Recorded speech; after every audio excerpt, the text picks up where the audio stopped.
Te-ai gândit vreodată că o parte din simptomele ADHD-ului ale copilului tău ar putea să nu fie doar în comportament, ci și în nivelul de vitamine?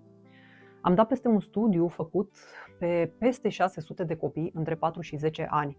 Au comparat copii cu ADHD cu copiii fără ADHD și au descoperit ceva foarte important.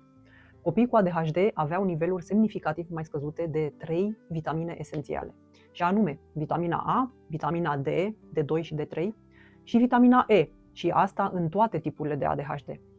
Aceste vitamine nu sunt doar vitamine. Ele sunt implicate direct în dezvoltarea creierului, în dopamină, în controlul impulsurilor, în atenție și în reglarea comportamentului. În partea care m-a lovit cel mai tare, cu cât nivelul vitaminelor era mai scăzut, cu atât simptomele erau mai intense.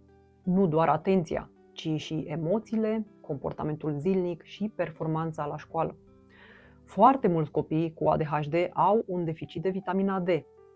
Acum întrebarea e, și ce facem cu aceste informații?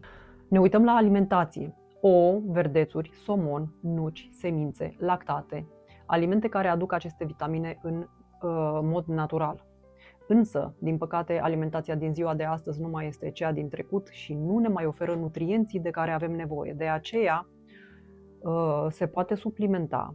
Însă, eu folosesc doar suplimente alimentare 100% naturale, special create pentru copii, nu din acelea sintetice care se găsesc în drogherii. Pentru că nu, copilul tău nu este defect. Poate doar îi lipsesc unele dintre cărămizile de care creierul lui are nevoie ca să funcționeze bine.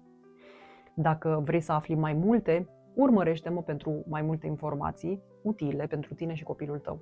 Scrie-mi în privat și îți spun exact ce folosim noi. Și dacă o mamă are nevoie să audă asta, trimite mai departe.